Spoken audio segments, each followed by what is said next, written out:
punya koneksi yang luar biasa di luar negeri dan seorang profesional, bahkan dia melakukan banyak pembenahan lah untuk di liga itu perlu kita akui. Ya kan, itu perlu kita akui. Seperti di liga, kita lihat bahkan untuk wasit pun sekarang lebih ketat. Sudah ada VAR, jadwal pun sudah dibuat 3 tahun. Supaya gak ada perubahan. Itu perlu kita akui. Jadi jangan kita bilang, wah Erick Thohir out dalam hal apa? Oke, kita gak lolos World Cup tapi belum kiamat. Tapi kalau misal Van Bronckhorst masuk, apakah menurut Bung Binder dia bakalan mau terima untuk ngelatih timnas Indonesia sekarang? Wah, itu saya gak bisa jawab. Kalau menurut Bung Binder lah ngeliat sendiri, apakah dia tahu dengan pemain-pemainnya? Oh, kayaknya gue pernah dengar di Belanda gini. Sebenarnya bukan soal mau atau tidak mau, tapi mampu apa enggak? Kesanggupan juga. Karena pasti kan nilai kontrak dia kan mahal. Dan yang kedua, dia kan baru masuk di Liverpool sebagai asisten pelatih. Dan pelatih Liverpool juga lagi goyang. Bisa diganti dia malah nanti. Pak Ketua kita targetnya perak itu kenapa? Apakah nggak percaya diri? Karena pemainnya sendiri targetnya emas. Nah, sebetulnya pertanyaannya harusnya ini target dari ketua atau target dari orang lain di PSSI atau dari pemerintah. Karena kan kalau yang saya ngikutin beritanya hasil evaluasi dari PSSI. Tapi yang mengatakan itu di konferensi pers Menpora. Betul kan? Sama dong. Iya, betul. Tapi memang seperti itu kan.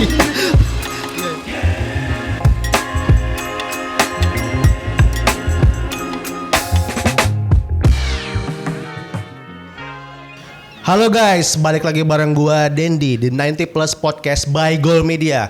Kali ini gua nggak sendirian. Di sebelah gua ada co-host gua nih, Rizna Meliana, dan juga ya pengamat sepak bola Indonesia yang mungkin kalian udah tahu. Ada Bung Binder sih.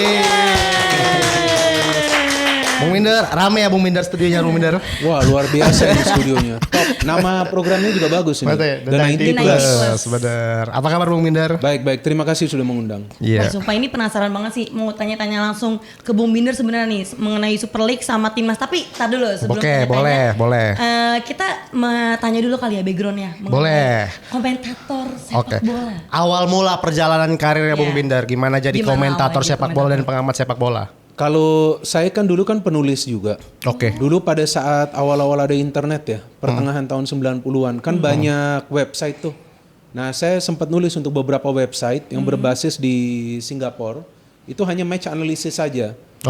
Terus dari sana mulai nulis di tabloid soccer, pernah juga nulis di tabloid Go ya, pada saat itu ada tabloid Go juga. Nah, terus kemudian dapat kesempatan di Trans, pada saat itu Trans siaran La Liga. Kalau nggak salah tahun 2001 atau 2002 pada saat itu. Ya udah terus sampai ke sini. Masih siaran terus di TV dan kemudian karena mulai ada digitalisasi masuk ke YouTube. Nah, masuk ke YouTube ya sekarang kan banyak sekali channel di YouTube kan. Nah, saya masuk kalau nggak salah tuh YouTube 2019. Boleh merambah ke YouTube. Sudah mulai di YouTube juga. Berarti 2001 itu Bung dapat approach apa nge-approach diri sendiri buat Trans waktu itu? Saya pada saat itu nge-approach ke mereka. Saya pada saat itu nge-approach, saya tanya apakah ada kesempatan nggak.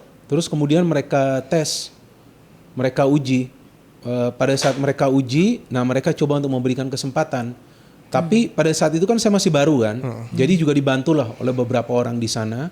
Sampai setelah itu saya ke SCTV, ke Antv, terus balik lagi ke SCTV, Indosiar, dan siaran di beberapa TV lainnya. Itu yang bikin menarik untuk jadi komentator sepak bola apa Bung? Awalnya apakah komentator dulu, apakah emang udah, tadi kan udah ngomong jurnalis lah ya, jurnalis. Sebetulnya penulis sih. Penulis ya. Yang bikin jadi menarik untuk merubah dari penulis menjadi komentator apa? Atau emang ada klub favorit Bung Binder? Yang bikin jadi menarik. Sebetulnya saya ingin main bola, cuman gak dikasih sama orang tua saya pada saat itu Pada saat saya masih berusia 12 tahun pada saat itu. Cuma gak dikasih sama SSB mereka. gitu-gitu juga? Iya, saya pernah daftar di Persija dulu. Oh gitu. Persija ada kan klub internal yang di Menteng dulu. Saya pernah daftar, terus pada saat saya balik saya daftar dimarahin. Gak boleh. Kamu main bola ada apa gitu? Emangnya kamu mau jadi apa pemain bola? Dulu kan zaman dulu kayak gitu masih kurang ya kan. Kalau sekarang kan wah jadi pemain bola bisa jadi star juga ya kan. Maksudnya penghasilan juga lebih baik. Sekarang kan jauh lebih baik lah. Kita tahu dengan industri yang sudah mulai berkembang lah ya. Jadi ya udah saya tidak dikasih, ya udah saya fokus lah dengan pendidikan saya. Fokus. Terus iseng-iseng kan itu yang saya mulai nulis. Dan saya pikir kalau saya gak bisa menjadi pemain bola ya paling enggak Masih di bidang pengamat bola aja. lah ya. Iya. Masih di bidang bola berkaitan lah ya. dengan bola sebagai hobi, sebagai passion aja. Kalau saya bekerja di perusahaan swasta. Ternyata sebagai passion ya banyak yang mendengarkan, banyak yang memberikan kesempatan dan sejauh ini ya bisa berkembang sebagai konten kreator juga dong ya. Sekarang kan Iya, di sudah YouTube. masuk YouTube juga, di sosmed juga aktif. Ya udah kita jalanin aja terus. Waktu zaman-zaman 2001 memulai dari jadi komentator bola tuh siapa aja komentator pada saat itu, Bung? Wah itu udah lama ya, saya lupa ya siapa aja ya dulu ya. Yang masih bertahan Ada lah banyak. kira-kira sampai sekarang. Kusna ini masih bertahan. Oh, Bungkus ya. Bungkus legend dia kan. Iya, Dia masih bertahan. legend. Iya. Dia kan sudah lama sekali kan. Iya, Dia kalau nggak benar-benar. salah pertengahan tahun 90-an atau awal itu dia udah. Kalau Bung UK? Bung UK pada saat itu ya sudah mulai dia Sudah kayaknya. mulai juga Sudah mulai juga. Pada saat itu UK masih ada Wesley. Nah, Pada Wesley saat Tagalung. itu sudah ada juga. Sudah ada sampai sekarang juga masih ada. Ada beberapa lah, cuman saya gak ingat persis. Cuman yang dulu menjadi role model saya itu Edi Sofyan. Oke. Saya suka banget tuh pada saat dia memberikan analisa. Dia kan di TVRI kan dulu kan sering kan.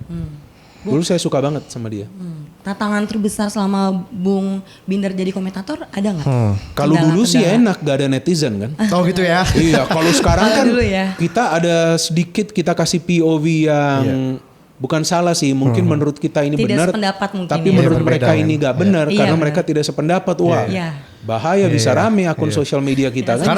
Karena kalau zaman dulu mungkin belum ada media buat mereka berkomentar. Biasanya Iya, cuma nonton di betul. TV habis itu aja cuman mulut ke mulut Iya. atau udah dipendam sendiri. Kalau sekarang tuh ada tuh kan. Iya, dan ada juga kan dulu kan surat pembaca, palingan di Ya, surat pembaca iya, ke benar. tabloid-tabloid yang dulu ada kan Iya. tabloid bola, Iya. tabloid Butuh effort golf, lah kalau bisa iya, ngapain. tabloid soccer. Kalau sekarang kan langsung dicari akun kita Iya. di mana kan? Iya. Langsung diserbu tuh Langsung ya, teman-teman. DM, mention. Tapi positifnya apa Bung kalau dari situ? Apanya? Kalau menurut saya ya siapapun mau memberikan kritik kan bebas, asalkan kan jangan ada hate speech. Benar. Kalau ada hate comment lah ya, kalau ada hate comment gitu kan ya pasti dong kita nggak suka kan, apalagi kalau yang rasis-rasis gitu. Pernah nggak Bung Binder ngerasa pas di siaran atau gimana? Oh ya kayak bener pas baca komen tuh bener juga nih kayak ternyata gini harus gua rubah kayaknya pernah gitu. Ada juga beberapa begitu dan saya terima kasih ke mereka yang memberikan saran atau kritik. Tapi ada juga kan yang langsung Asal-asal aja lah. hate comment ya bener. saya udah anggap buat apa juga. Saya anggap kalau hate comment mungkin dia gak suka ketika klubnya dikritik. Iya. Dia akan terus marah kepada kita padahal kalau klubnya main jelek masa saya bilang bagus. Iya. Kan nggak mungkin juga Benar. kan. Apalagi sebagai pengamat Iya. jatuhnya. Iya betul. Atau pemainnya lagi main gak bagus kita bilang gak bagus. Ya kan ternyata marah kan mereka supporter kan banyak supporter yang ngefan dengan klub dan juga dengan player. Iya, benar. Oke. Nah, jadi Ya, belum benar, tentu benar. dia fan itu klub tapi dia fan itu player. Ada juga yang benar, begitu. Benar. Ada juga. Jadi Iya. kadang-kadang mungkin mereka tersinggung. Ya tapi kalau saya mengatakan yang sebenarnya seharusnya kan nggak perlu tersinggung. Lebih berbahaya mana? Fans yang sama klub apa fans sama pemain? Kalau yang saya experience, yang saya pengalaman itu sebetulnya sama player sih. Gitu ya. Karena sama player itu lebih masif. Oke. Lebih masif mereka kalau sama player karena mereka bisa ngefans sama player itu bukan saja ketika player itu main untuk klub tapi juga untuk timnas. Iya. Nah, timnas kita nih, Iya, timnas iya. Indonesia ini. Saya melihatnya lebih masif apalagi antara Messi dan Ronaldo tuh. Wah, Iya. itu lebih gila lagi tuh Messi dan Ronaldo. Kita ada kritik Messi, kan mereka punya fan di Indonesia kan banyak. Iya, benar. Ronaldo juga banyak dan biasa fan Messi dan Ronaldo itu kan nggak akurat. Benar. Iya. Iya. Paling Yang nggak mana nih pernah yang akurat. good? itu. Yang mana nih yang good? Masih Nah itu perdebatan sampai iya, sekarang. masih perdebatan. Kalau saya bilang Messi yang good, yang Ronaldo bilang wah ini nggak ngerti bola. Iya benar. Kalau Nah, saya bilang kalau dari Ronaldo Bung yang Binder lah mana yang good? Menurut Bung Binder sendiri. Kalau menurut saya Messi itu the real GOAT. Kenapa? Karena dia sudah juara Piala Dunia, sudah juara Copa America. Oke. Itu udah the highest level kan. Oh ya. Iya. Kalau Ronaldo, saya katakan GOAT juga, ya kan. Tapi karena dia memang belum bisa juara World Cup, ya dia belum bisa mencapai apa yang dilakukan Messi. Memang orang pada mengatakan Messi itu one club. Ya Messi juga gak perlu pindah klub sih. Iya. Untuk membuktikan dia adalah salah satu yang terbaik di dunia kan. Seperti itu. Artinya seandainya Maradona pun pada saat itu tidak punya masalah di Italia, mungkin dia akan stay di Italia bersama Napoli. Iya. Buat apa dia pindah-pindah? Pindah-pindah, ya. Kan seperti itu. Tapi Ronaldo juga bukan artinya player yang tidak bagus. Dia bisa sukses di beberapa klub. Iya. Yang berbeda itu juga hebat Benar. bagi dia. Tapi kan kita sebagai pengamat kita harus melihat siapa yang udah di highest Level level. Ya itu memang Messi. Karena mereka punya porsi yang masing-masing ya. Iya, sama-sama hebat lah. Dan Ronaldo sekarang di YouTube kan gila juga dia. Iya, di Piers kan? Morgan. Nah, kan. Messi nggak perlu masuk YouTube Benar, kan benar seperti sih. itu. Iya. Jadi mereka nggak mungkin ngikutin satu sama lain punya tren. Iya. Tapi tetap saja mereka teman walaupun kelihatan lah rival juga. Iya benar-benar. Iya. Kelihatannya dari fansnya berantem tapi kadang mereka kan juga di balik itu kan Iya, ya temenan aja. temenan Cuman juga. emang agak jaga jarak aja Tapi lah. tetap rival. Benar. Berarti balik lagi Bung. Tadi kan Risto udah nanya kalau tantangan selama jadi komentator. Kalau persiapan sebelum siaran tuh biasanya ngapain Bung? Ya Persiapan saya itu. harus cek materi apa semua. Gak bisa saya tangan kosong untuk siaran. Nanti kan kalau kita gak tahu history playernya, paling gak saya harus baca lah. Iya. Baca terus saya harus bikin note. Tapi kendala-kendalanya ada nggak tuh Bung?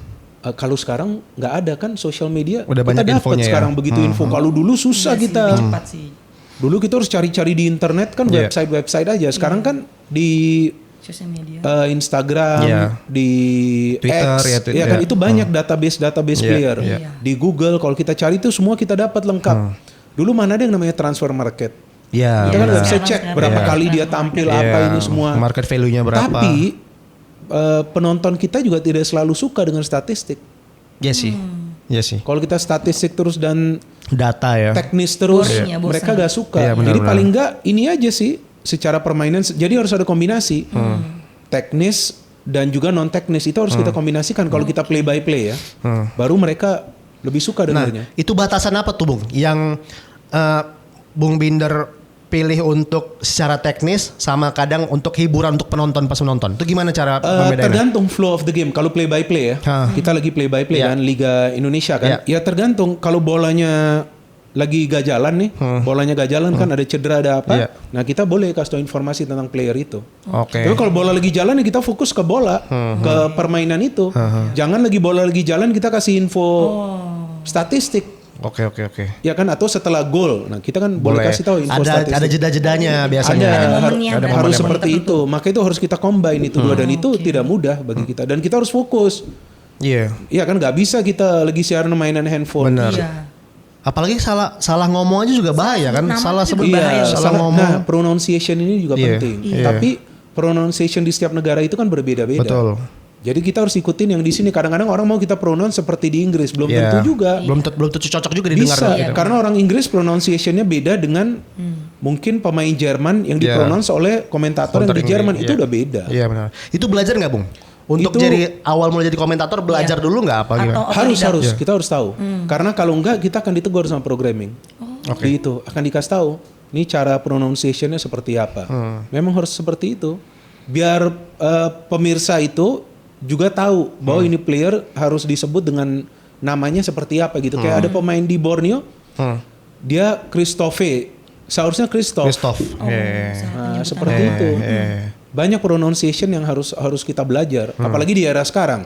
Mungkin kita lagi oke pronunciation kita salah, itu aja bisa rame loh Benar di social media. Benar sih. Iya. Iya. Rizna pernah penasaran nggak? Kadang kalau misalnya lihat komentator itu di TV kan kadang sebelum live kan ada di backstage yang banyak kertas-kertas tuh. Iya. Itu Saya biasanya banyak apa kertas. aja isinya Isinya Bung? apa atau kayak startingnya atau Iya. apa atau Kalau nama starting kan pemainnya? kita dapat Iya. beritahu. Oh, iya. Kalau starting biasa info-info tentang itu player, player, klub, backgroundnya ya. pertemuan sebelumnya, siapa yang cetak gol dan apa maksudnya pencapaian player-player itu sebelumnya. Itu kita cari sendiri. Saya cari sendiri. Oke. Ada nggak yang komentator nggak kayak gitu? Yang udah yang udah disiapin gitu aja tanpa yang ngeset disiapin sendiri. aja atau malah dia udah nggak perlu itu kira-kira? Saya sih nggak pernah cek ya dengan orang lain, dengan komentator lain ya. Tapi sepengetahuan saya semua bawa data. Oke. Semua bawa data. Bawa data ya? Iya, untuk persiapan mereka bawa Ya, data. Tapi kan kadang-kadang kalau saya lupa bawa data, saya sudah ketik duluan di HP. Kan kita bisa bikin notes kita di HP. Udah tinggal kita buka HP kita aja. Kan udah kelihatan semua notesnya di sana. Karena kalau kita ketik kita print lagi kan mungkin Repot bisa lebih juga, lama lama lagi. lagi. Iya. Kadang-kadang kita Repot di jalan atau apa. Saya kadang-kadang di HP juga saya note. Saya udah tulis semua. Kalau selama siaran Bung, momen apa lah yang paling pertandingan yang mungkin bisa dibilang berkesan lah ya selama siaran? Momen pas pertandingan apalah kira-kira? Klub. Kalau klub jujur saya sih belum merasakan gitu? momen yang benar-benar wah apa adrenalinnya tinggi ya. Tapi kalau timnas Indonesia itu wah itu Beda ya, itu adrenalinnya Iya itu sih. pasti Iya sih. tinggi lah. Iya. Karena timnas negara kita kan. Saya paling terkesan itu waktu Asian Games. 2018. Yang 2018 yang kita lawan Uni Emirat Arab tuh. Yeah. Yang ada gol menyamakan Lili kedudukan Pali. Lili Pali itu yang Lili cetak Pali. gol atau Beto. Yang Lupa gol saya. Lili Pali kayaknya. Gol buat menyamakan kedudukan Iya, menyamakan kan? kedudukan, lupa lah siapa. Pokoknya itu crossing saya lupa apa dari Lili Pali ke Beto atau gimana. Iya. Nah, itu paling gila itu sih. Karena kan di menit terakhir, Iya. detik terakhir kita menyamakan kedudukan. Yang Itu. disentuh tipis saja kan itu Iya, kan? tipis saja, tapi sayang kan terus adu Iya, penalti kita adu kalah. penalti. Itu benar-benar gila sih. Tapi kalau misalnya aku penasaran kalau kita bawain timnas, porsinya itu apakah emang kita harus selalu mendukung timnasnya? Apakah misalnya tim negara lain tuh lagi serang kita harus biasa aja? Karena kan kelihatan tuh kadang. Iya, Itu gimana? Bedanya kelihatan tuh. Kayak dari segi gol aja kayak Ya, pas timnas ngegolin kita euforinya beda Tapi juga kalau kan. timnas Bu. negara lain emang Cara harus ada pembawaannya. batasannya itu apa Iya. gimana? Emang? Oke, ini pertanyaan yang bagus. Saya tidak tahu dengan yang lain, tapi Oke. kalau saya Iya. balance. Oke. Kalau saya balance. Tapi tentulah saya sebagai orang Indonesia kalau timnas golin Iya, ya saya Orang Indonesia. Pasti. bisa pemirsa bisa tahu wah ini happy banget. Iya, Itu wajar iya, lah. iya. Iya, Tapi iya. kalau soal oposisi main juga lawan ini main ya balance saja. Kalau memang dia cetak gol bagus ya kita harus Iya, kasih iya, tahu iya, gol iya. bagus. Harus fair kita. Benar. Kadang kan emang ada yang ngasih batasan kan supaya Iya. emang timnasnya yang kelihatan terus. Cuman kalau secara permainan dapat ada adrenalin ya emang harus ngikutin semua sih. Kalau emang ngikutin. bagus. Iya, dan memang kita harus buat itu seru kan. Iya, benar. Jadi yang denger ini enak, tapi juga kita harus jaga intonasi kita juga. Artinya kalau bola sudah masuk ke opposition half itu di pertahanan tim lawan, ya kita harus naikin dikit. Iya. Kita punya volume. Kan sekarang sepak bola makin modern, Bung. Dari zaman komentator 2001, mulai 2001 berarti ini Oke. ibarat berapa tahun lalu? Sudah lama lah, berapa ya? ya? 24 Sepak bola ya? semakin berjalan, berkembang. Perbedaan apa yang paling kelihatan pas era-era memulai jadi komentator sama sekarang lah? Saya melihat bedanya kemajuan teknologi. Seperti sekarang ada yang namanya data bank ya. Kan ada banyak sekarang data bank nih di liga-liga. Jadi player ada melakukan kesalahan berapa kali aja, itu sekarang kita bisa tahu. Player ada berapa kali intercept kita tahu. Player per player. Udah itu player itu berapa kali mendapatkan kartu kuning kedua, itu pun kita bisa tahu. Dan adanya VAR. Nah, Iya. Video Assistant Referee, Iya. goal line teknologi, itu sih yang saya melihat perbedaannya. Kalau dalam cara bermain kan masih 11 lawan 11. iya. Kecuali nanti throw in diganti dengan kick in. Ada kan wacana itu ada. Sudah ada. Tapi Bung kalau peraturan Super League yang sekarang kayak pemain asingnya harus 8, itu worth it gak sih? 7. Buat- iya, 7 yang Tujuh yang main sekarang. ya? 7, Tujuh yang 9 main. masuk Iya. masuk ini DSP. Jadi kebanyakan. Iya. Saya sudah pernah Nggak menjelaskan worth it ya kebanyakan. berarti ya? Bukan gak worth it. Itu kan sebetulnya adalah salah satu upaya untuk meningkatkan Kualitas. mutu kan? Kualitas Untuk pemain permainan. lokalnya. Tapi dengan 7 belum tentu juga 7 ini yang main semuanya Iya. bagus. Benar. Ya kan? Bukan nggak mungkin. Yap. Belum tentu gitu. Iya. Karena kan gini, banyak kan itu ada narasi yang beredar karena pemain lokal nih lebih mahal kontraknya. Iya. Mungkin pemain asing mungkin ya sedikit di bawah pemain lokal, tapi fasilitasnya kan juga Beda, Iya. berbeda. beda kan. Lebih Mereka benar. harus ada akomodasi, harus Iya. ada transport. Jadi sebenarnya nggak beda jauh juga. Tapi kalau 7 para pemain lokal kita akan sulit untuk mendapatkan tempat. Iya. Meskipun perdebatannya ya Anda harus bersaing. Ya boleh bersaing. Benar. Gimana mau bersaing kalau kesempatannya nggak Nggak ada. banyak. Itu. Tapi kan ada juga beberapa klub yang pemain asingnya 7, yang bagusnya 9. Iya. Iya kan Persija, Iya. Persib. Iya. Itu kan bagus-bagus kan. Benar. Dewa United walaupun Dewa lagi menurun nih Iya. sekarang formnya. Tapi kita bicara kualitas pemain asingnya. Iya. Borneo Borneo ya. bagus-bagus. Benar. Ada juga. Iya. Tapi nggak gampang mendapatkan yang semuanya berkualitas. Cocoknya berapa Bung kira-kira? 5 sih saya. Oke. Idealnya 5. Oke. 5 itu 5 yang main. 5 yang main. Oke. Nah, DSP boleh 7 menurut saya. Oke. Itu idealnya. Iya. Ya, dan ini kan kuota pemain asing ini kan bisa berubah karena Benar. musim lalu kan beda lagi musim lalu. Benar. Mungkin nanti akan dilihat mungkin 7 kebanyakan. Nah, kita kurangin lagi, tapi kalau untuk klub yang bermain di AFC Ya, itu bagus. boleh. Iya, Benar. Karena klub-klub lain yang dari ASEAN atau dari Asia Semuanya yang tuh mereka kadang. bisa Benar. semua juga Kadang asing. aku perhatiin tuh kalau misalnya JTT main, biasanya jadi tuh kipernya kan kiper di Liga Malaysia Sihan Azmi, kiper timnas Oke, Malaysianya. oke. Diganti. Tapi diganti. Nah, itu. Sering banget tuh Bisa. hampir semuanya pemain asing tuh. Kecuali Bisa. Arif Aiman doang lah kadang satu. Iya, itu boleh kalau main di AFC. Karena Iya. klub-klub lain juga hampir semua asing mereka pakai. Iya. Tapi kalau untuk lokal ya kalau bisa 5 lebih baik. Iya sih. Jadi 7 ini nanti dievaluasi lagi. Tapi apakah lebih setuju dengan kayak dulu pas zaman-zaman Asian ada marquee player gitu? Untuk meningkatkan kualitas liga. Iya, tapi marquee playernya seperti apa? Ya kan siapa yang mau ke sini? Kan belum tentu juga mendapat marquee player yang benar-benar bagus. Kalau memang yang lagi bagus kan pasti stay di Eropa atau ke Korea atau Jepang. Iya.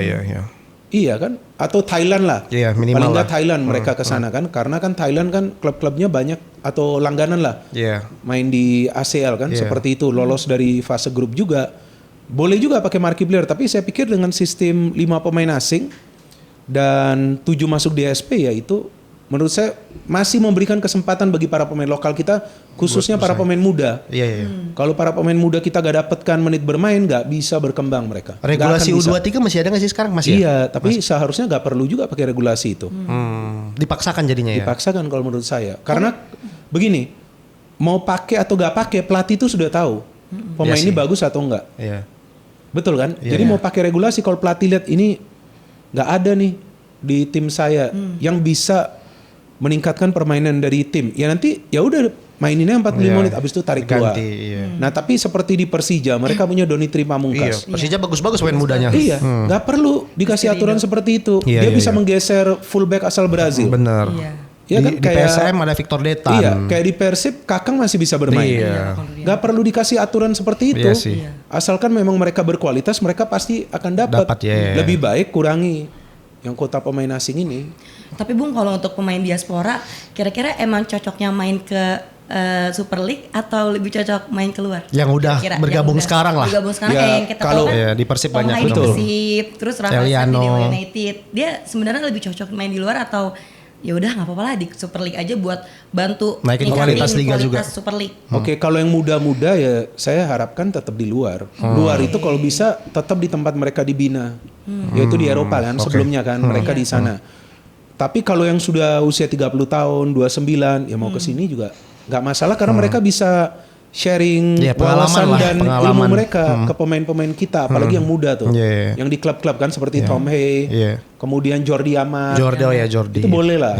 Bagus dan Jordi Amat tuh dengan Rizky Ridho kompak banget di pertahanan. Tom Hay di tengah juga bagus sama Maklok. Tapi kalau kayak Strike dan Raven ini sebetulnya kan mereka masih bisa di luar. Tapi yang menarik Strike mengatakan bahwa Liga Indonesia nggak seperti yang orang bayangkan. Bener kan? Sulit juga dia kan. Cuma ini bagus juga kualitasnya.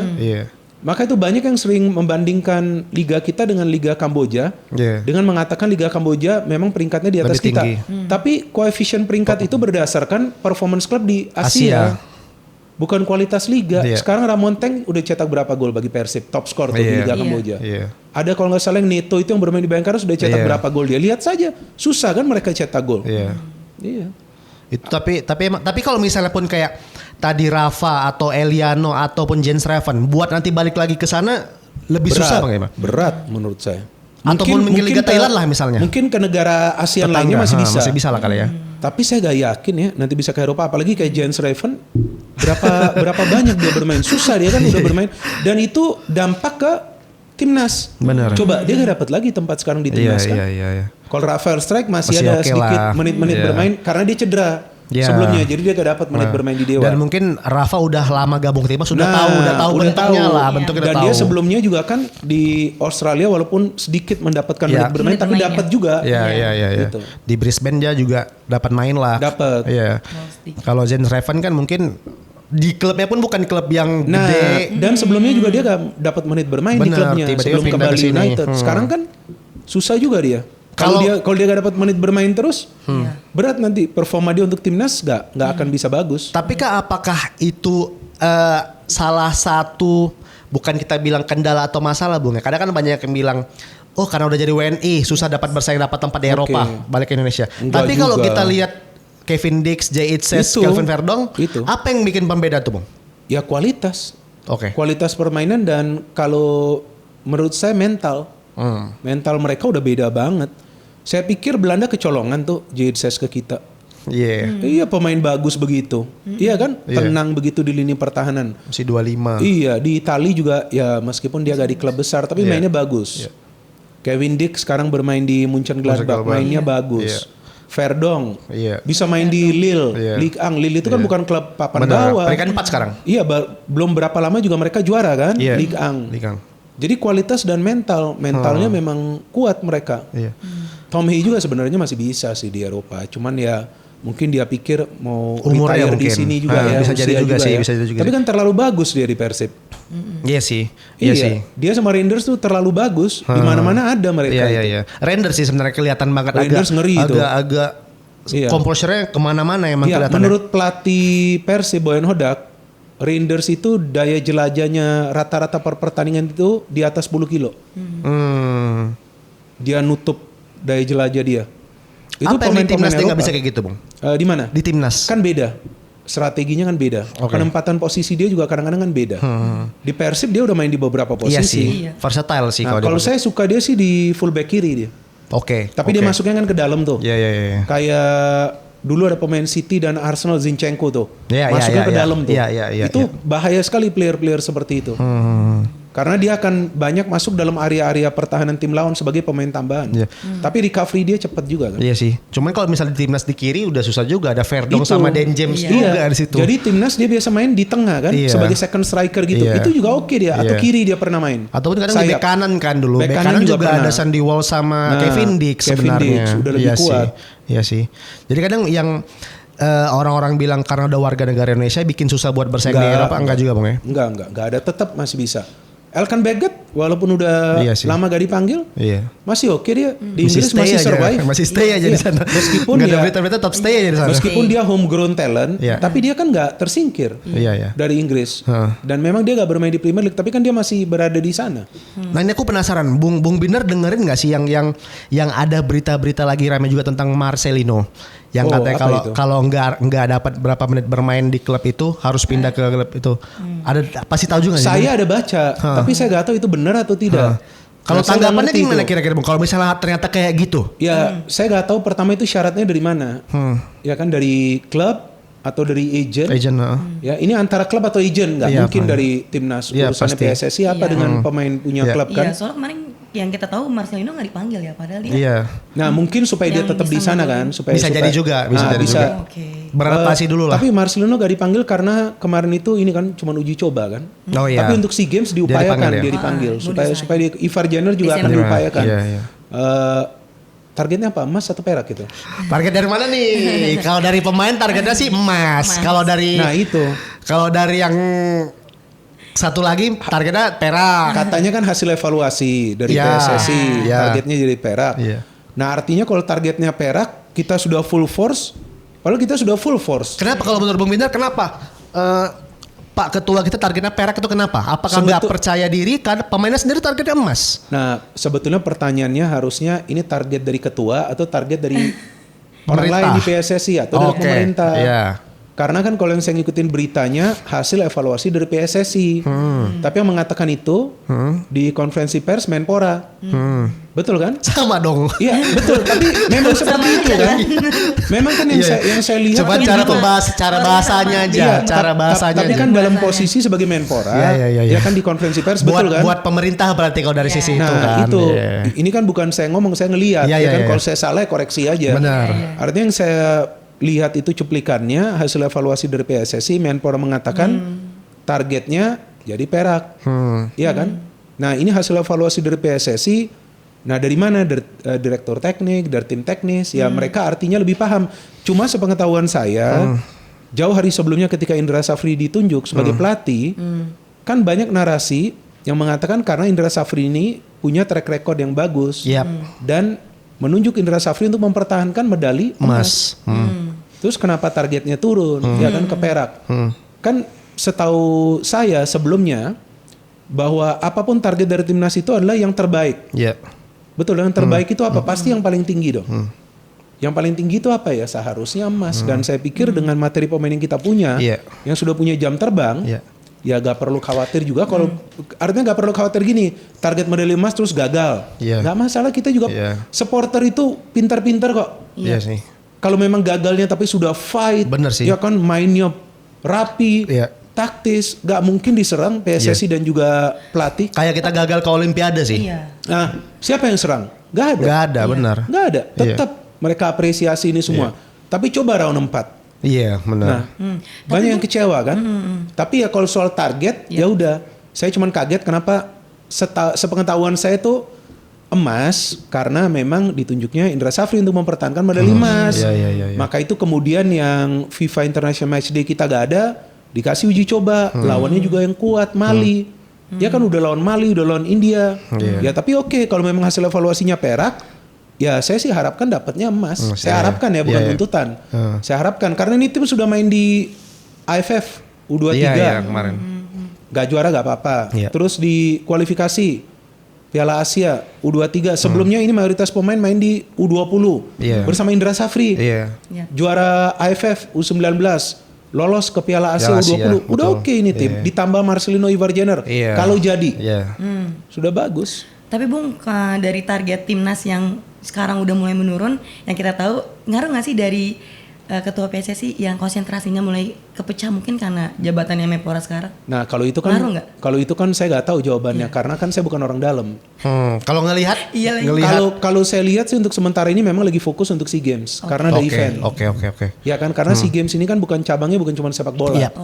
Ada yang lain-lain juga. Tapi kan juga sebelumnya ada konferensi pers tentang pelatih baru juga. Ya kan dan ini memang tentu tidak mudah. Betul. Bagi Erick Thohir untuk membagi waktu. Benar. Ya kan tapi saya pikir selama dia bisa melakukan itu ya udah agak masalah gitu karena walaupun sebelumnya dia menteri BUMN tapi itu kan hal yang berbeda ya, konteks yang berbeda. Dan olahraga. Nah, kalau soal bisa fokus atau enggak itu yang tahu orang dalam tentunya kan. Tapi kalau saya melihat sejauh ini sih masih dijalankan dengan baik. Karena soalnya posisinya udah Menpora, kalau yang difokuskan ke bola ntar olahraga lain jadi ngerasa di anak tirikan. Tapi saya pikir enggak lah. Pasti Erick Thohir udah tahu, dia kan ini profesional juga. Benar. Pasti porsinya karena waktu konferensi pers itu kan sudah mengatakan bahwa target itu harus sesuai, harus realistis. Ya kan? Dengan demikian baru enak ketahuan itu mau dibawa kemana ini cabang olahraga ini. Jadi saya pikir oke sejauh ini. Tadi Bung Binder ngomongin sedikit pelatih timnas. Nah kita sekarang bahas pelatih timnas lah Bung. Kan rame nih. Udah tahu siapa? Belum tahu. Emang Bung Binder udah tahu? Gak tahu juga. Nah kan sekarang kan rame nih, dari kemarin-kemarin rame. Rumor sana ini. Yang sekarang makin ngerucut malah nambah baru Giovanni Van Bronckhorst kan. Sementara Van Bronckhorst baru aja jadi asisten pelatih di Liverpool dari Mei. Sementara ini baru 6 bulan sementara jadi asisten pelatih. Kalau dari Bung Binder ngeliatnya gimana? Timur Kapadze, Van Bronckhorst atau malah Indonesia lah. Hamringsen yang Irlandia atau malah Boyan Hodak. Nah, kalau dari lokal katanya Boyan Hodak. Bisa juga loh dia. Gitu. Bisa juga. Kenapa gak bisa? Tapi tergantung Boyan Hodak. Tapi kalau menurut saya biarkan Boyan Hodak di Persib dulu karena kan tugas dia masih belum selesai dan dia masih ada kontrak juga ya. Meskipun kontraknya ini pertengahan tahun depan berakhir, tapi feeling saya akan diperpanjang. Yang lihat performa sekarang sih. Iyalah dia bagus lah. Ini dengan tim baru saja perlahan-lahan sudah mulai stabil. Di Asia peringkat 1 mereka kan. Di ACL sekarang ini di grup. 1 poin lagi lolos dari fase grup. Dan kalau kita bicara soal Timur Kapadze, saya agak bingung juga sih dengan banyak analisa atau juga opini di sosial media bahwa kalau Timur Kapadze timnas kita bisa maju. Saya agak bingung karena pengalaman sebelumnya pelatih-pelatih yang sukses di negara lain nggak sukses juga di sini. Seperti Peter Witt. Dia sukses tuh di Thailand. Jadi terus dikontrak lah oleh PSSI supaya bawa timnas kita juara. Sudah masuk ke final AFF, tapi kan gagal juga juara, ya kan? Dan Alfred Riedel sebelumnya lumayan baik di negara lain. Saya lupa kalau nggak salah Laos atau Vietnam dia. Ke kita bagus juga, tapi bawa ke final. Ini kan kita bicara ini ya prestasi ya. Gak juara juga. Walaupun secara permainan baik dengan Peter Witt dengan Riedel bagus timnas kita. Perlulah saya akui lah. Memang bagus lah, fighting spirit. Ya kan cara ini level ASEAN ya. Dan pemainnya ibaratnya lokal semua ya. Nah itu bagus lah. Ada pemain, ada juga Irfan Bagdim, diaspora kita yang dengan Riedel pada saat itu masuk 2010. Bagus lah. Dan menurut saya Riedel salah satu pelatih terbaik kita. 2 kali loh dia bawa ke final. Bagus dia. Dan memang yang saya dengar dari orang dalam nih, memang dia pelatih yang tegas. Dia tuh kalau lagi ada TC, dia lihat pemain memang kurang baik, dia langsung bisa ngomong ke pemain, sebaiknya juga perlu gabung timnas. Ada itu. Bisa sampai begitu dia. Jadi memang strict dia, ketat. Pelatih seperti itu yang kita perlu. Itu dulu. Apakah perlu dari Eropa lagi juga kita sekarang ini? Ini feeling. Ya. Ya kan bukan info-info, Iya, bukan iya, apa ha. feeling. Kemungkinan dari Eropa, feeling saya. Feeling saya seperti itu. Meskipun banyak yang mengatakan harusnya dari Asia. Lebih baik kalau bisa dari Asia. Tapi Karena siapa yang kan- bisa Karena kan sudah nge-khayal? mengetahui peta kekuatan Betul, nih di betul, Asia dan betul. juga di kawasan kita nih ASEAN. Tapi feeling aja kemungkinan dari Eropa yang akan diambil. Tapi kalau Sintayong buat balik lagi mungkin nggak tuh, Coach? Kayaknya enggak lah. Nggak mungkin. Kayaknya enggak menurut saya.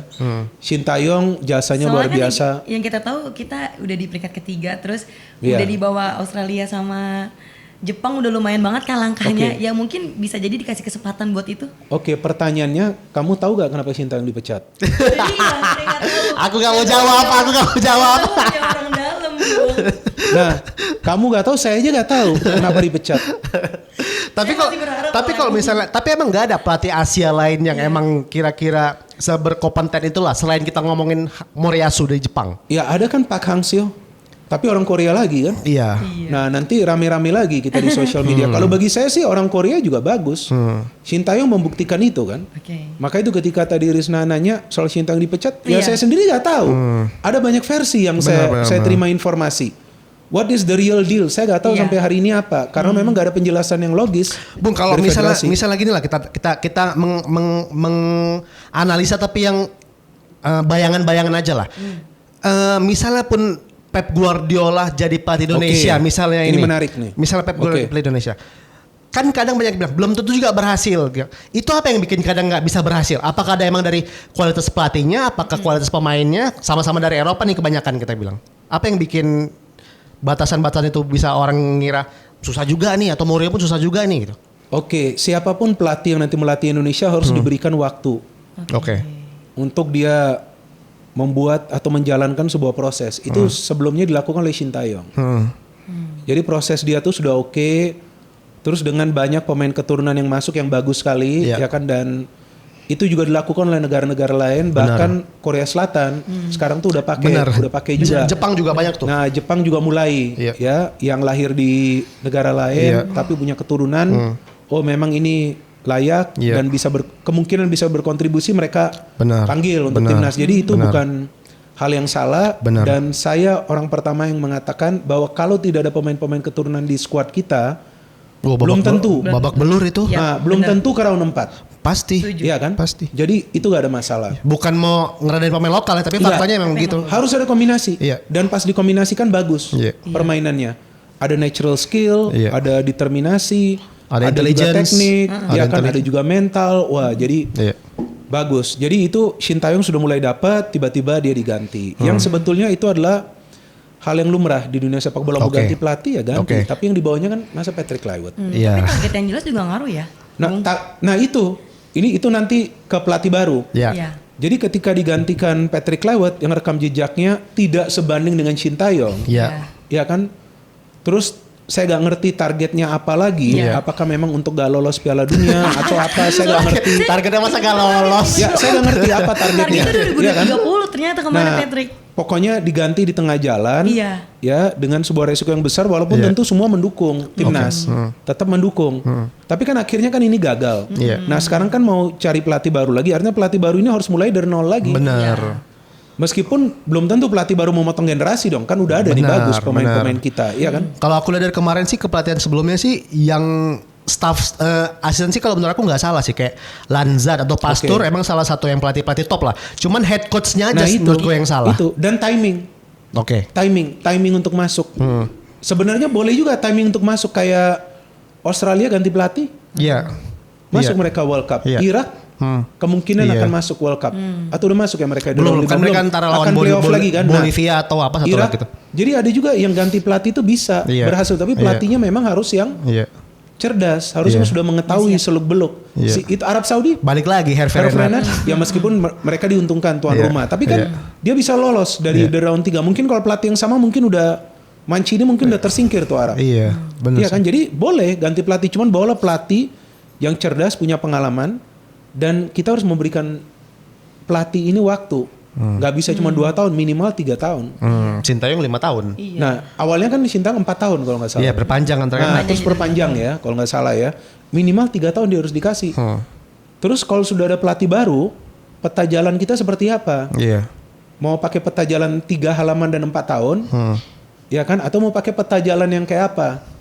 Kalau 3 halaman 4 tahun, saya nggak tahu itu peta jalan semacam apa. Yang ChatGPT kali itu. Saya nggak ngerti.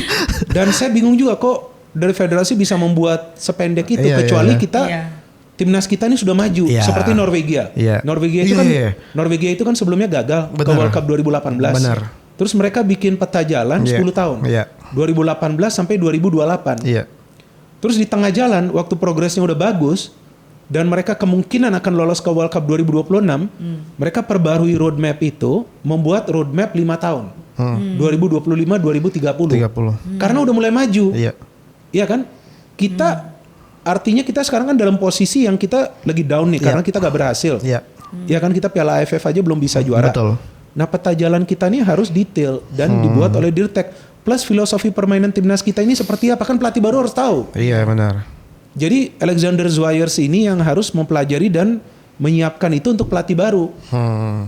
Nah, kalau pelatih baru itu tahu roadmapnya seperti apa, filosofi permainan timnas seperti apa, baru dong dia bisa komit. Oke, saya bisa jalankan nih.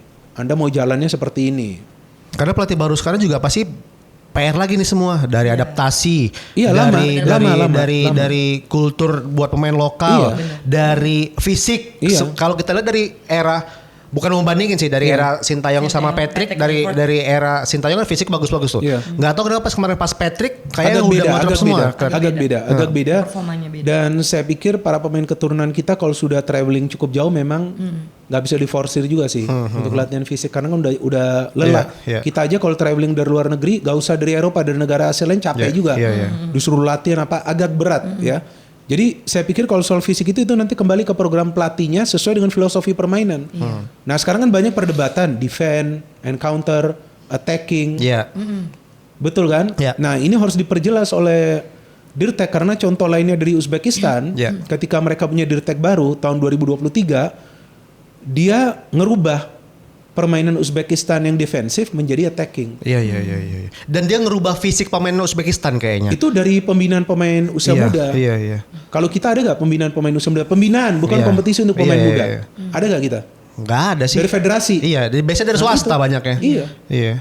Pembinaan loh. Kalau dari SSB itu beda, itu kan swasta. Benar. Ada nggak kita akademi-akademi yang dipunya oleh federasi? Iya. Emang di bawah under federasi lah ya? Nggak ada. Kita kan, setahu saya sih nggak ada. Iya. Itu kalau mereka semua itu buat roadmap dengan membuat akademi.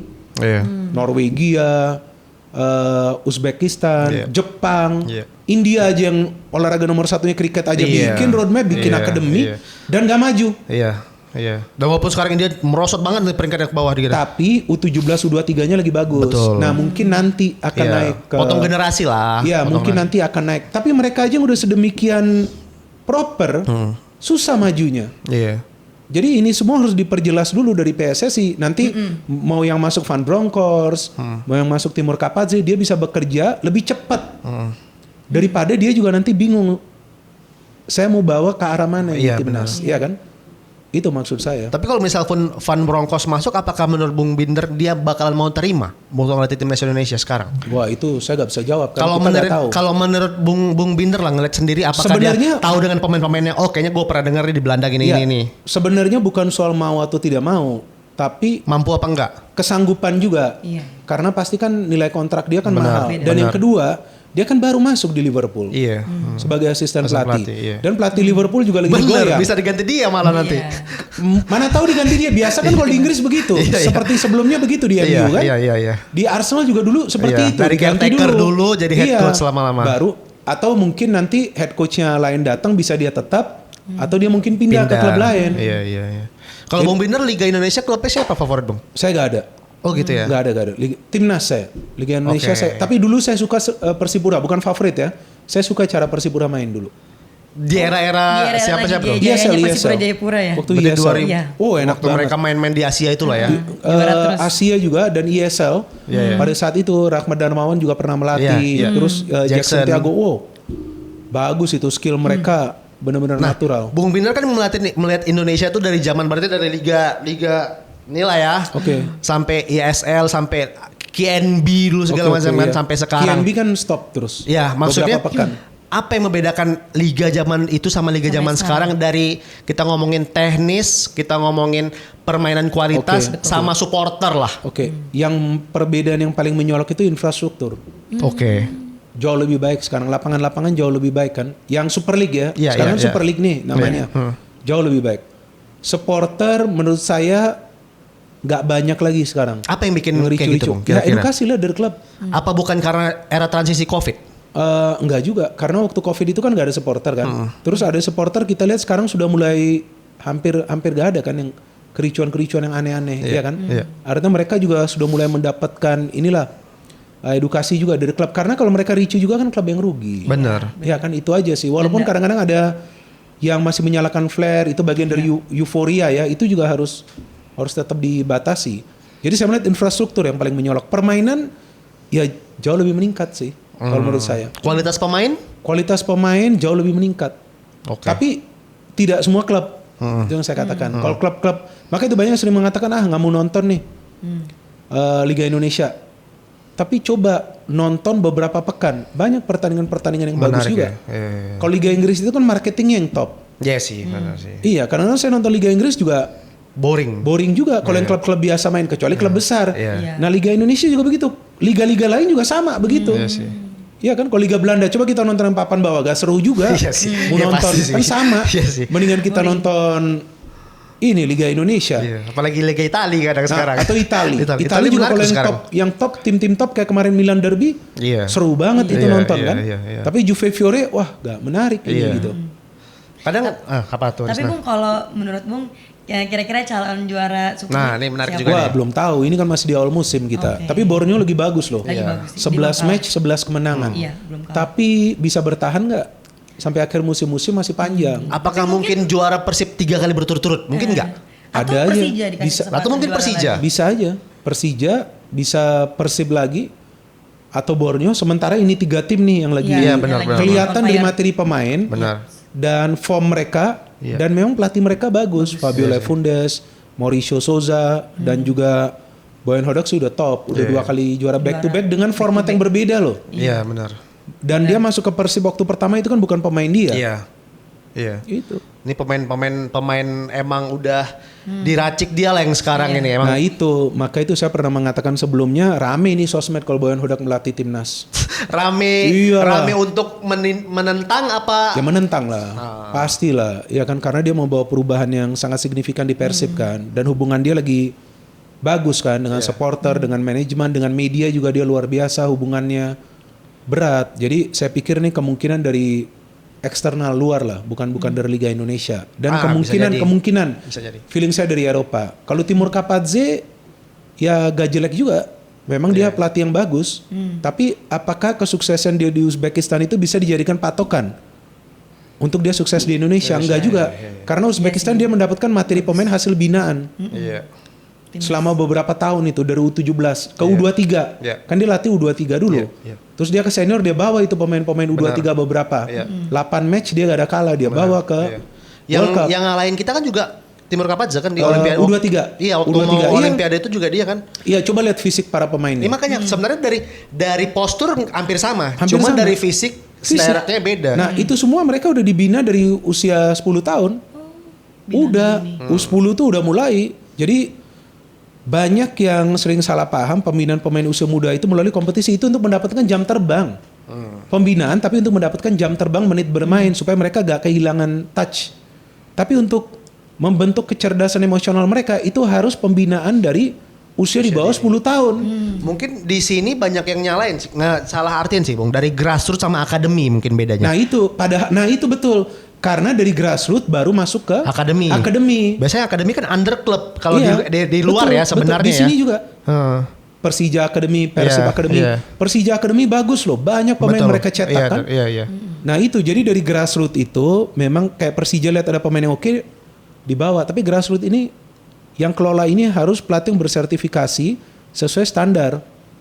Apakah itu dari PSSI atau mungkin dari AFC, dan PSSI kan harus buat itu filosofi supaya pemain yang nanti dihasilkan itu sesuai dengan filosofi Iya, permainan iya. Indonesia. Iya. Sekarang apa filosofi permainan Indonesia? Coba apa? Nggak tahu. Saya juga nggak tahu. Main aja yang penting kayaknya. Kalau dulu ada yang namanya Villanesia kan? Ya, dulu Villanesia. Nah, iya. Tapi katanya sekarang masih dipakai juga di beberapa akademi. Tapi kan seharusnya kan ada itu filosofi permainan dengan dirtek baru. Iya. Karena dirtek baru pasti sama Norwegia tuh waktu punya dirtek dirubah lagi sama dia.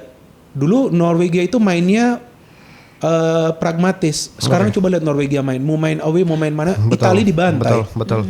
Itu jadi peran dirtek ini sangat penting. Kalau kita sudah punya filosofinya seperti apa, roadmap kita sesuai dengan target yang ingin dicapai. Tapi roadmap itu kan juga harus menjabarkan program-program federasi. Benar. Program federasi itu bukan cuman FIFA Match kompetisi, Day, bukan FIFA Match Day. bukan cuman match. Iya. Tapi pembinaannya seperti apa, di mana akademinya, di mana training centernya, untuk bisa mencari bakat-bakat terbaik.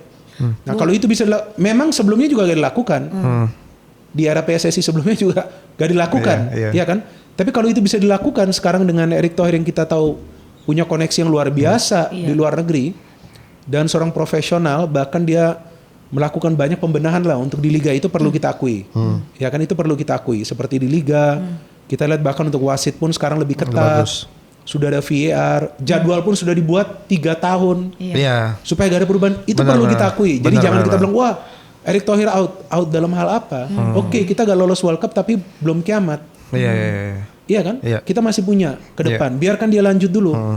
Tapi ya kalau mau bawa pelatih kali ini harus lebih berhati-hati, itu lagi dilakukan. Dan tolong roadmap ini, blueprintnya nanti itu dari dirtek yang sekarang kita punya, di bawah juga dirtek yang bagus. Nah ini kita sabar sekarang, kita kasih waktu bagi Erick Thohir untuk buat sekarang programnya, apalagi setelah SEA Games pasti nanti lebih aktif. Iya sih. Di PSSI kan Januari rencana. Nanti pelatih baru diumumkan. Januari itu berarti Januari katanya. Januari berarti setelah interview pas Natal tuh biasanya. Dan 25 lagi ya. Kalau kemarin kan pas 25. Enggak, kalau pada saat itu kan dilakukan mungkin dengan cara yang cepat ya. Iya. Kalau ini kan lama nih. Sekarang nih. Enggak, belum ada agenda yang emang deket jadi lah. kalau di istilah transfer market itu panic buying. Transfer market tuh. Untuk kontrak pemain tuh panic buying. Wah, gak dapat pemain ini, yaudah ambil aja yang ini. Nah, itu kurang lebih seperti itu. Dan saya mengatakan pada saat itu, oke, PSSI lebih tahu daripada saya, ganti ya pelatih. Ya kan? Karena mereka yang lebih tahu. Bahkan di Arab Saudi pernah ada pelatih baru 2 hari kerja. Dipecat, serius. Tapi pelatih baru, saya lupa lah asal Belanda pada saat itu. Ini bener nih, cek aja nanti. Asal Belanda, dia bawa lo ke final Piala Asia. Jadi boleh mau ganti pelatih, gak ada larangan. Boleh aja, tapi bawa pelatih yang benar-benar berkualitas kompeten, lah. yang kompeten gitu. Ya kalaupun kita gagal lolos World Cup, tapi gagal dengan permainan yang rapi, yang taktis. Karena materi pemain kita bagus, ya kan. Tapi jangan pemain yang lagi underperform dimainin 100 menit. Artinya kan Anda gak punya plan B gitu. Ya kan, kemudian setelah tersingkir, kenapa gak menyapa supporter? Langsung pulang di pinggir lapangan, terus langsung pulang, itu bukan etika yang baik menurut saya.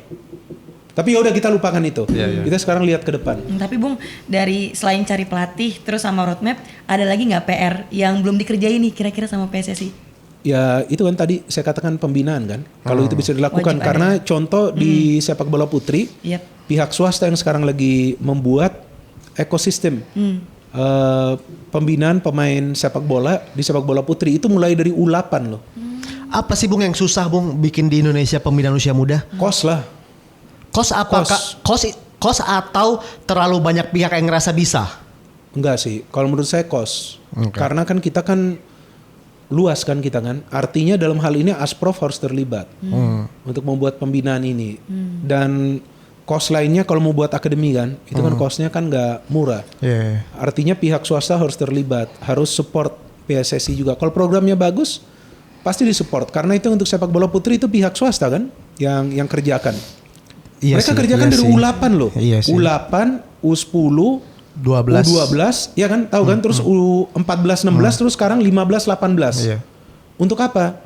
Untuk timnas putri.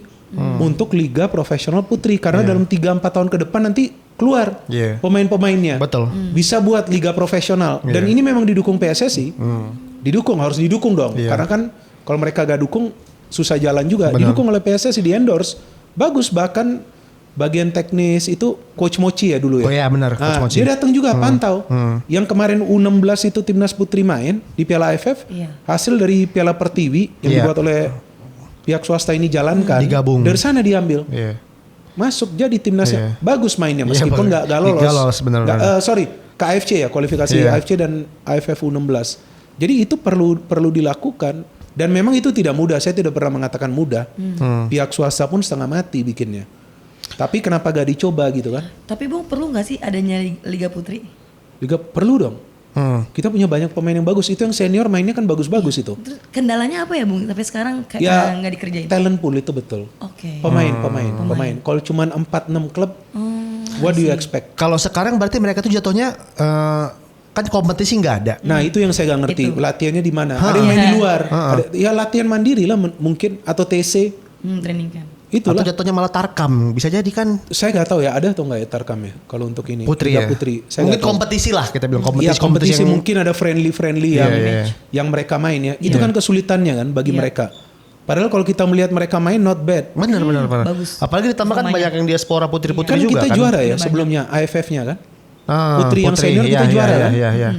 Agak jelek. Jadi kalau gak ada kompetisinya sulit mereka berkembang. Oke. Tapi Bung kalau misalnya tadi kita ngomongin ternyata lah pelatih, kan kita tahu pemain diaspora kita udah punya nama lah, kayak Kevin Dix, Jay Itzes, Verdong. Di Eropa juga mungkin udah banyak tahu, banyak yang segani juga lah. Ketika pelatih timnas nanti ternyata bukan nama besar ataupun malah gak sesuai dengan mereka, apakah mereka bakalan mau buat gabung timnas lagi kira-kira? Apakah malah jadi PR sendiri buat PSSI gitu gimana? Apakah emang harus carinya pelatih yang benar-benar udah punya nama dan berkualitas? Gabung. Tetap mereka akan gabung. Kan mereka gabung ke timnas untuk bermain bagi timnas negara leluhurnya kan. Gabung. Gak ada masalah. Dan mau big name, mau nama yang biasa, ya asalkan dia bisa merangkul para pemain, hubungannya bagus, komunikasinya baik. Yep. Saya pikir gak ada masalah. Jadi ini bukan suatu hal yang saya pikir perlu dikhawatirkan ya. Karena para pemain kita itu bahkan saya sering lihat di YouTube ada beberapa fans timnas yang ke Eropa mau nonton tim di mana ada Jay Itzes, ada Kevin Dix. Itu mereka mau ketemu Jay Itzes, Kevin Dix ketemu. Iya. Ya kan sampai mau bikin short interview apa semua diladenin. Iya. Artinya mereka suka kan? Ada warga Indonesia yang sampai datang jauh-jauh untuk nonton mereka, ketemu mereka. Ya kan Emil Oderu juga sama waktu main di Palermo tuh saya lihat ada yang datang mau ketemu dia ketemu, dia duduk, dia ngobrol. Karena kenapa? Karena mereka cinta Indonesia. Jadi saya pikir tidak akan ada masalah.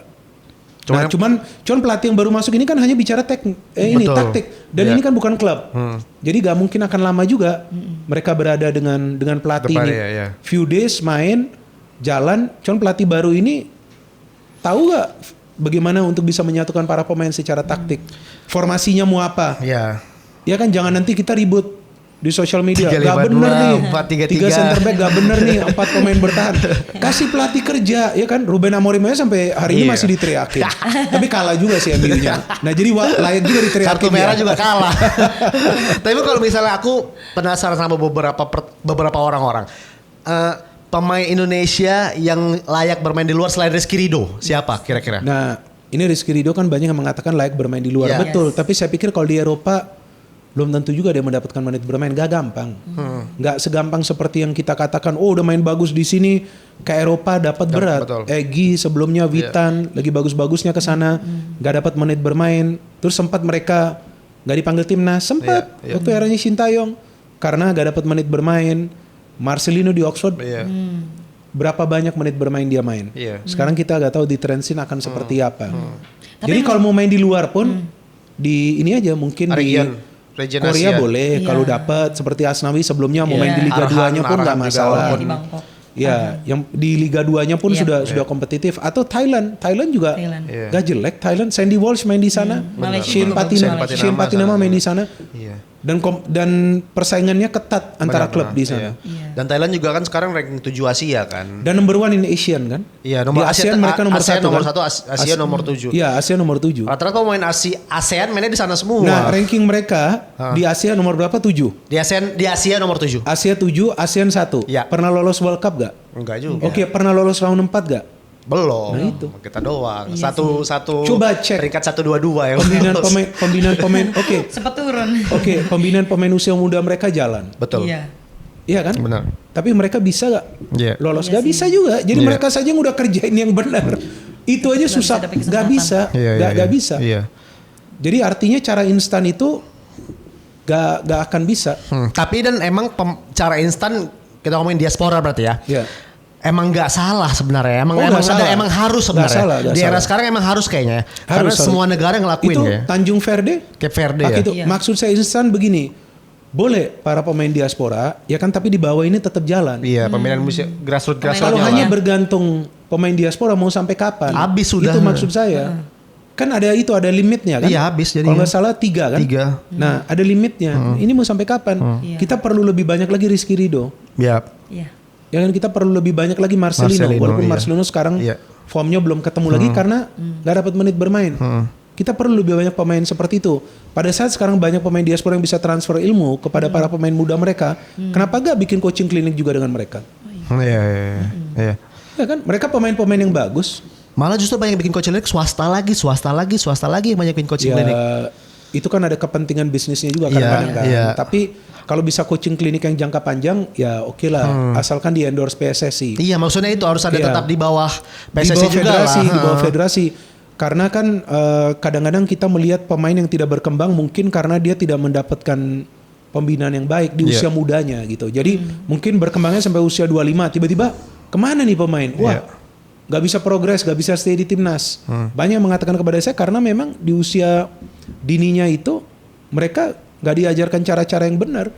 Katanya sih seperti itu. Kalau ngelihat Asia Tenggara, Bung, ngomongin negara Asia Tenggara, negara tetangga kita kan coba-coba tuh, walaupun Malaysia. disanksi kan. Berapa pemain dia? 7 ya? 7 kan disanksi Kacau semua juga kan. itu. Nah, itu ngelihat kan awal mode Asia Tenggara itu kan Singapura mungkin ya. Zaman-zaman Agu Kasmir, Bayaki Kaizan. Tapi mereka berhasilnya di AFF. Berhasil, iya.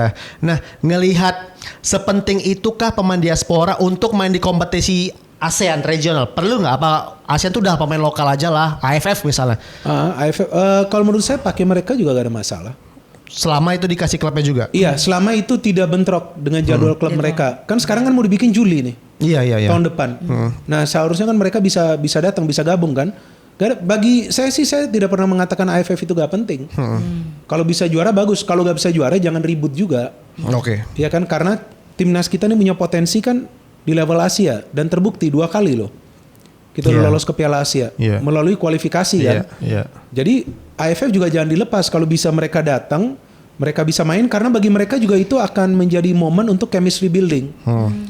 Sekarang berapa banyak sih Tommy udah main bagi Indonesia? Saya pikir belum 20 kali. Iya. Ya kan JHS belum, kayaknya belum puluhan kali. Iya. Ya kan mereka harus main sampai 30 40 kali. Iya. Baru dapat nanti, baru klik mereka. Kalau gak dapat sampai 30 40 kali, konsistensinya itu pasti akan berpengaruh. Iya, formnya jadi berbeda lagi sih. Iya. Tadi Bung Ginter belum jawab, tapi yang cocok main di luar lah. Gak usah main di Eropa lah, di Asia aja lah. Ya di Asia aja lah misalnya. Selain Ridho. Tapi gak ke Eropa. Kalau sekarang saya belum melihat ya. Belum ada. Berarti belum semenonjol Ridho yang lain berarti belum. Saya belum melihat. Kalau Ridho tuh secara skill, secara attitude, pemainnya tenang, ya kan? Dan dia disiplin. Iya. Dia jarang, ya kalau ada kesalahan itu wajar lah. Sepak bola itu memang permainan dengan banyak kesalahan. Betul. Tapi dia menurut saya dia bisa, tapi ya kalau bisa jangan ke Eropa dulu. Takutnya nanti gak bisa bermain dia. Nanti kalau gak bisa bermain, drop lu dia. Nanti, takutnya pun ke Eropa malah tim-tim yang gak jelas juga kan. Iya betul. Nanti dampaknya ke permainan dia di timnas nanti susah dia. Takutnya juga gak dikasih menit bermain juga. Iya kayak Marcelino sekarang kan. Iya, padahal Marcelino tuh coba lihat waktu main di Persebaya. Iya. Usia 16 tahun mainnya gila. Terus main untuk timnas. Timnas langsung itu. Mainnya bagus, tapi ketika dia gak dapat minute play, bermain. Langsung beda sih cara langsung mainnya. Drop. Sentuhan bolanya juga berbeda langsung. Nah itu syutingnya melenceng, ya kan? Itu nanti berpengaruh ke apa? Ke psikologi dia karena dia masih muda. Iya. Pasti berpengaruh kepada psikologi dia. Dibully. Iya. Kayak itu gak benar. Kalau bully itu gak benar. Sebelum di Bangkok juga kan sempat gak dikasih menit bermain. Iya di Korea di Suwon kan dia gak dapat menit bermain drop, sama sekali. Iya kan? Dan kalau bully itu gak benar lah. Iya kan? Ini kita punya netizen juga kadang-kadang susah juga ya kan kita kasih Dikiranya tahu. gampang kali ya. Iya, justru Arhan itu sekarang bagus. Tekniknya tuh dimain di klub Liga Inggris semua rata-rata gitu loh. Itu dia, maka itu. Lempar jauh semua Liga Inggris sekarang. Maka itu, jadi dulu itu Arhan itu kan menjadi salah satu opsi ketika timnas kita ini deadlock. Kenapa? Pada saat pemain-pemain sudah mulai lelah, masukinlah dia Sintayong di babak kedua. Udah long throw terus lah. Kadang-kadang ada scrimmage gol kayak Egy punya gol ke Vietnam tuh. Waktu di round 3 1-0. Tapi itu kan karena dia juga kan ada scrimmage terus gol. Itu bisa berhasil. Sekarang di Inggris Arsenal aja ada, saya lupa tuh siapa tuh. Ada juga tuh long throw. Arsenal banyak. Brentford. Mereka itu juga termasuk set piece. Iya benar. Situasi bola mati. Teknis lah jadinya. Teknis juga. Jadi itu juga salah satu cara untuk bisa menciptakan peluang. Sekarang kan kalau gak ada cara itu, coba lawan Arab Saudi kalau kita punya cara seperti itu dengan pemain lain. Nah Persib pakai itu untuk Robbie Darwish. Lawan Selangor tuh masuk dia kan babak kedua. Karena Robbie Darwish juga bisa long throw seperti itu. Tadi berarti kalau ngomongin Liga Indonesia yang bikin tadi pemain kita belum selevel Rido, balik lagi karena kompetisi Indonesia sendiri mungkin masih banyak asing kali yang bikin mereka susah bersaing. Sebetulnya ada banyak asing juga ada nilai plusnya. Kan mereka bisa bagi knowledge-nya juga. Itu yang saya katakan, asingnya ini seperti apa, berkualitas atau enggak, attitude-nya bagus atau enggak. Kan ada juga beberapa pemain asing attitude-nya gak baik, contoh gak baik, skillnya seperti apa, individu atau bisa teamwork. Nah itu berpengaruh lagi, ya kan. Jadi mau ada pemain asing kalau bisa 5 ya itu lebih baik, dan kemudian mereka bisa sharing knowledge. Tapi pemain kita juga harus effort kan. Pemain kita sendiri harus berjuang untuk bisa mendapatkan tempat. Artinya Donitri dikasih tempat, dia bermain baik, dia dapat terus itu tempat, gak akan dia tergeser. Pelatih itu profesional, walaupun pelatih asing juga kan di liga yang Super League ini. Cuman satu, Henry Susilo ya. Henry Susilo Malut ya? Iya Malut. Cuman dia kan. Yang lain emang asing semua. Cuman asingnya juga punya kualitas semua sih pelatihnya. Kalau menurut saya bagus-bagus sih. Iya, bagus-bagus semua pelatih. Cuman emang di era sekarang pemain asing agak berkurang kualitasnya memang. Karena kebanyakan. Karena kebanyakan ini 7, jadi susah bagi klub untuk mencari semua yang berkualitas. Kalaupun mau yang berkualitas semua, cost lebih tinggi. Pasti. Kalau zaman dulu kan zaman ISL kan asing 3 tapi berkualitas semua tuh. Berkualitas itu dulu kan kita punya Zarahan. Robertino Pugliara. Nah itu di PSMS ada siapa tuh? Gustavo Cena, James Koko. Ngeri itu kan. Jackson F. Tiago dulu di Petrokimia pertama kan. Dari pemain Dejan Glusevic. Banyak lah Gaston Castaldo termasuk oke lah. Bagus juga PSMS kan dia. PSMS. Bagus juga dia. Milan Radovic, Lorenzo Cabanas, baik tuh Persija dulu. Persija dulu siapa ya kira-kira asing yang bagus-bagus ya? Persija dulu ada di back kan. Siapa itu yang Kamerun punya tuh? Pierre Njangka. Iya Pierre Njangka. Oke, Pierre Njangka padahal main di World Cup Arema juga tuh. Iya Kamerun dia kan. Iya Kamerun dia kan. Terus ada Greg Nokolo sebelumnya. Greg Nokolo juga. Di sana juga kan. Di Persija juga kan. Christian Carrasco, Gonzalez. Javier Roca pernah di Persija. Javier Roca bagus. Bung, aku pengen nanya terakhir. Kalau ngelihat masa depan timnas sekarang gimana? Bagus.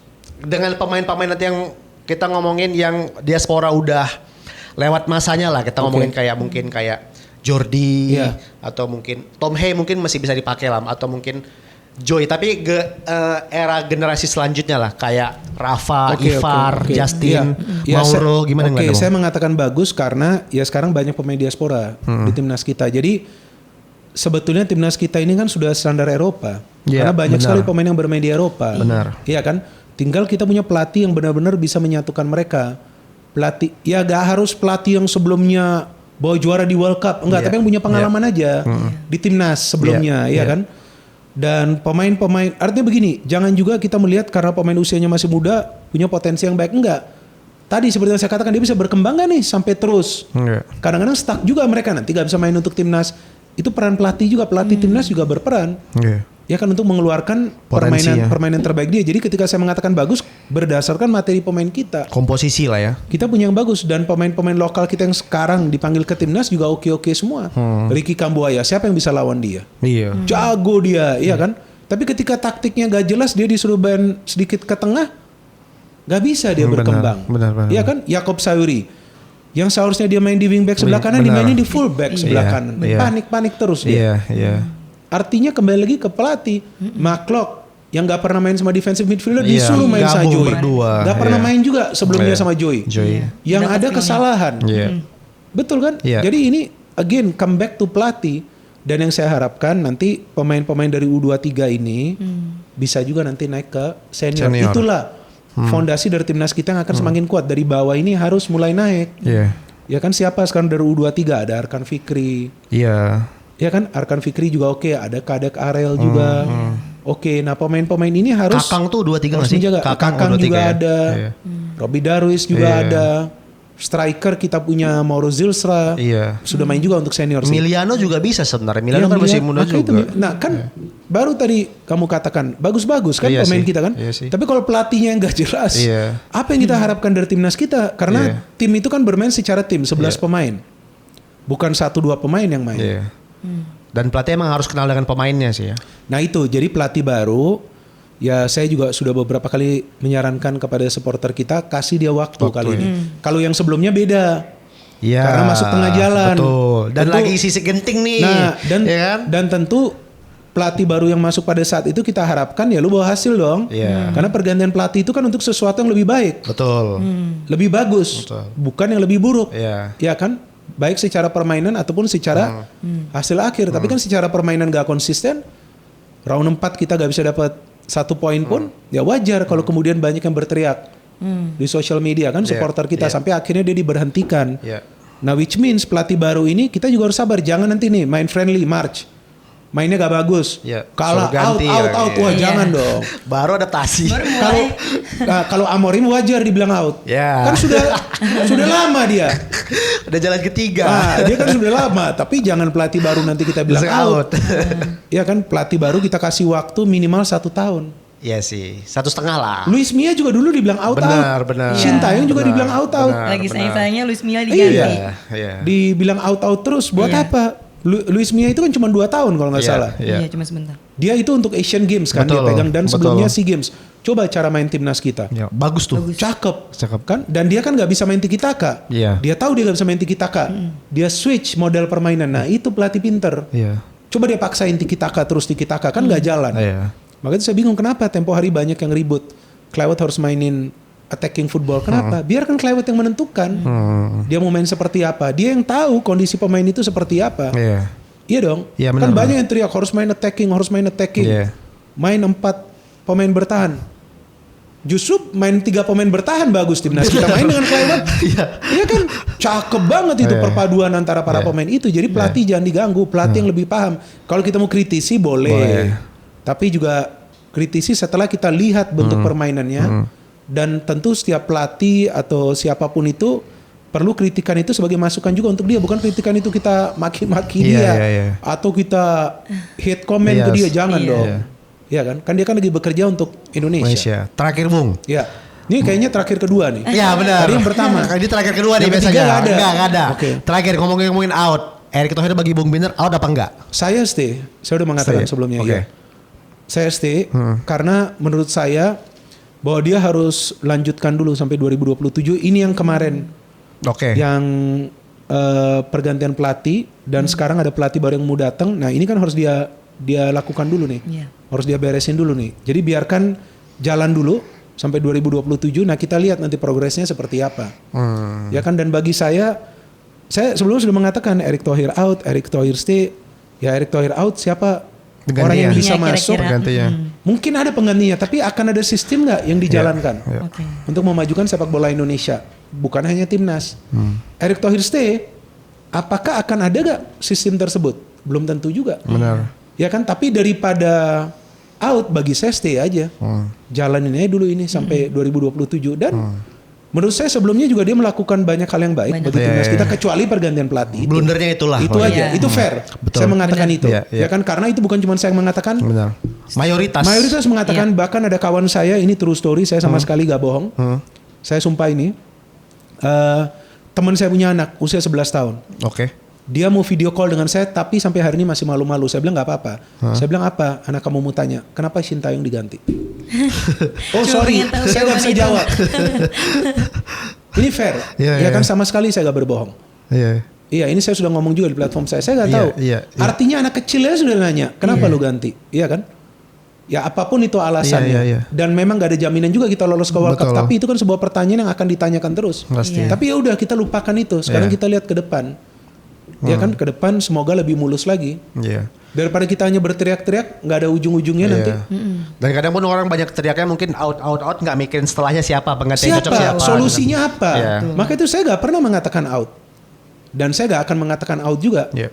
Ya kan, karena menurut saya Erick Thohir juga melakukan banyak perubahan yang bagus, yang positif. Kita jangan begini, kalau kesalahan itu siapapun bisa melakukan kesalahan itu, cuman bagaimana dia bisa membenahi kesalahan itu. Nah sekarang kan coba akan dirapikan dengan nanti pelatih baru masuk, juga diambil waktu dan ketua BTN juga involve, Pak Sumarji kan bagus kan seperti itu kan, dia involve juga. Jadi pada saat Pak Erick Thohir ada, Pak Sumarji ada Alexander Zwyers. Nah ini 3 sekarang harus berdiskusi bagaimana pelatih baru ini bisa masuk dan timnas kita ya progresnya perlahan-lahan juga yang penting ada progres lah. Tapi yang menarik nanti Maret lawan siapa kita? Ya, benar Cari sih. Saipe lagi? Hah? Enggak. Jangan. Kan kemarin habis lawan Cari Saipe kan rame di sosmed kita menang 6-0. Padahal pelatih sebelumnya 10 juga, ada 9 juga. 9 tapi 23. Iya, Iya kan? Kan rame terus dibilang kita pasti lolos World Cup. Padahal emang Netizen. lawannya aja yang mudah. Lawannya aja yang mudah. Daripada panjang lebar nanti kita yang kan berarti Bung Binder kan STY. Pak Ete enggak, Pak Eret enggak Enggak saya stay. Yang out Walaupun yang lain. saya yang lain. Walaupun bukan berarti saya kubu-kubuan loh ya. Saya orangnya netral. Iya. Tapi saya secara logis berpikir Benar. lanjutkan. Ini dicari pelatih baru dan saya harapkan akan ada pembinaan. Itu pun usia muda mulai ya seperti biasa yang dilakukan di Eropa. Dengan adanya Dirtek kita yang sekarang ini Dirtek bagus. Dirtek saja sudah dibawa bagus oleh Erick Thohir. Ya kan? Kenapa kita sekarang harus ribut-ribut? Biar jalanin dulu ini kerjaan. Lagi pula kita gagal lolos World Cup juga seperti yang tadi saya katakan nggak kiamat kok. Harapan masih bagus bagi kita ke depan. Malah peluangnya diperbesar sih dengan tambah kuota itu kan kadang. Dan juga kemungkinan FIFA akan nambah nih. Kuota nanti untuk World Cup selanjutnya mungkin akan menambah itu. Dan kalau kita udah bisa nanti bersaing di level Asia, kita masuk World Cup, pelatih kita oke, ya udah. Udah terbiasa lah jadinya. Nah itu dan kalau nanti ada mana tahu kalau ada pergantian ketua umum ya udah, kalau pelatih memang masih dalam durasi kontrak biar jalan. Kalau nanti ada program pembinaan pemain usia muda, pakai itu roadmap. Semoga yang saya harapkan pemerintah dengan PSSI bisa membuat itu. Pembinaan jelas pemain usia muda lah ya. karena pemerintah harus dukung. Setiap negara yang membuat roadmap itu mendapat dukungan 110% dari pemerintah. Dari pemerintah mereka. Dari pemerintah ya. Bukan 100 ditambahin 10%. 110%. Pajak itu 10%. Bukan pajak, makanya lebih lah. 110% dapat supaya jalanin tuh. Norwegia sama, India sama, Jepang sama, Uzbekistan sama. Kalau itu bisa dilakukan di sini, timnas kita akan langganan Piala Dunia, bukan sekali masuk terus absen. Jangan seperti Trinidad dan Tobago, sekali masuk hilang. Panama sekali masuk. Tapi tahun ini masuk lagi dia. Ya, setelah itu kan absen. Setelah itu kan absen kan. Nah itu. Dibantai itu sama Inggris di Piala Dunia. Sama Inggris kan. Nah kita maunya timnas kita langganan Piala Dunia, langganan Piala Asia. Pada saat kita sudah punya pemain-pemain yang matang, di bawah ini harus naik. Dan kualitas harus bagus. Oke Bung, nanti ada out ketiga lagi. Siapa? Ada terakhir ketiga lagi. Oh udahlah, ini udah selesai dua. Udah kita udah dua main panjang dari Liga 1, dari karir Bung Binder sebagai komentator, pengamat bola, dari timnas, masa depan timnas, PSSI. Ya Bung Binder, semoga kedepannya Bung Binder selalu karirnya semakin meningkat, semakin sehat dan sukses terus Bung Binder. Guys, terima kasih udah nonton podcast Goal Media The 90 Plus Podcast. Sampai jumpa di episode selanjutnya. Terima kasih Bung Binder, terima kasih Wisna. Thank you. Bang Denny, thank you Bang Binder.